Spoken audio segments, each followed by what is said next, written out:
Tuan Yang di-Pertua, saya secara prinsipnya bersetuju bahawa rang undang-undang ini adalah tepat kepada masa dan ini adalah tepati dengan trend global atau global trend di mana negara-negara yang lain telah pun lama mengadakan Akta Perlindungan Saksi ini. Upama Hong Kong telah mengadakan rang undang-undang ini pada tahun 2000. Jadi adalah baik kita juga mengadakan rang undang-undang ini.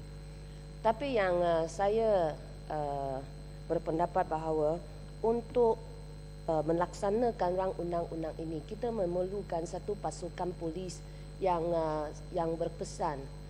Tapi pada pendapat saya sejak tahun 2003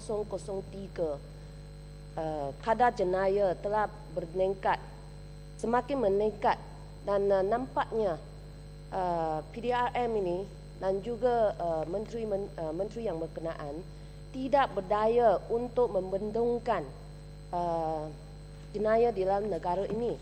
Dan di bawah keadaan seperti ini, saya syaki bahawa walaupun adakan rang undang-undang ini, dia tidak akan dilaksanakan dengan efektif. Jadi yang lebih penting saya rasa kita perlu meningkatkan keberkesanan PDRM. Barulah rang undang-undang ini akan berkesan dilaksanakan.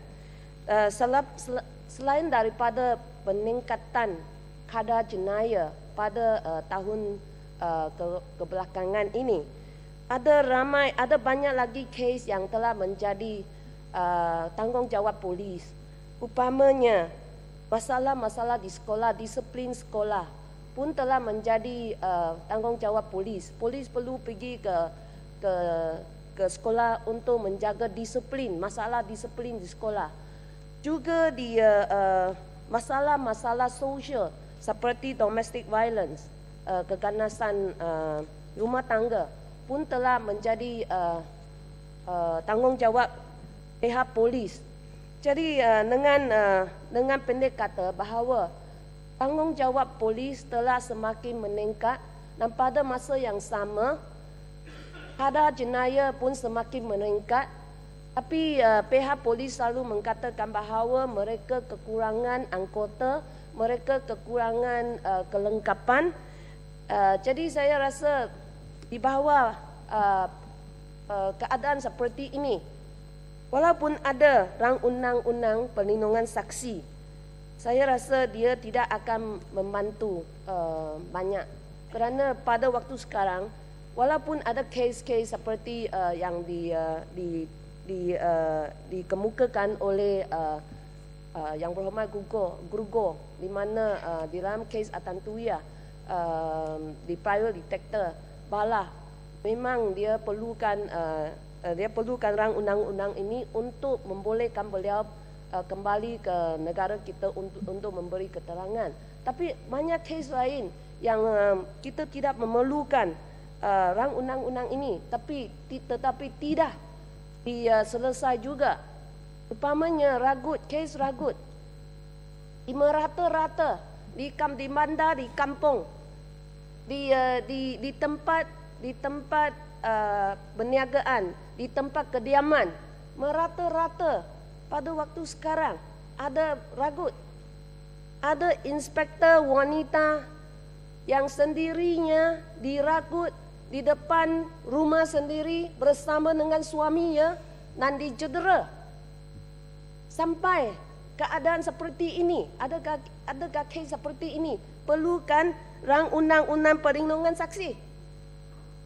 Saya rasa tidak.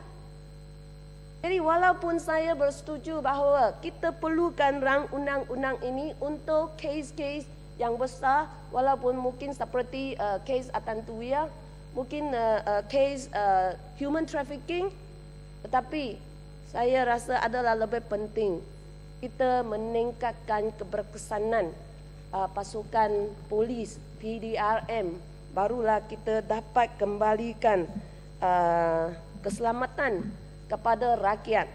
Dan juga saya rasa pihak polis juga perlu memfaham, dan juga menteri yang berkenaan kena faham dynamics jenayah pada hari ini. Pihak polis hanya, saya lihat dalam surat khabar, mereka hanya concern dengan bilangan penagih dadah atau mereka yang menyalakan guna dadah.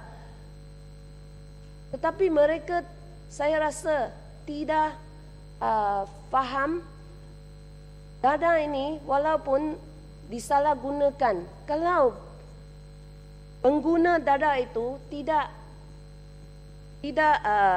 melakukan kesalahan, menanggalkan apa-apa undang-undang, saya rasa adalah lebih baik mereka tidak menjenayakan mereka supaya mereka boleh terus membela diri sendiri, bekerja dan mendampung kehidupan diri sendiri dan keluarga mereka.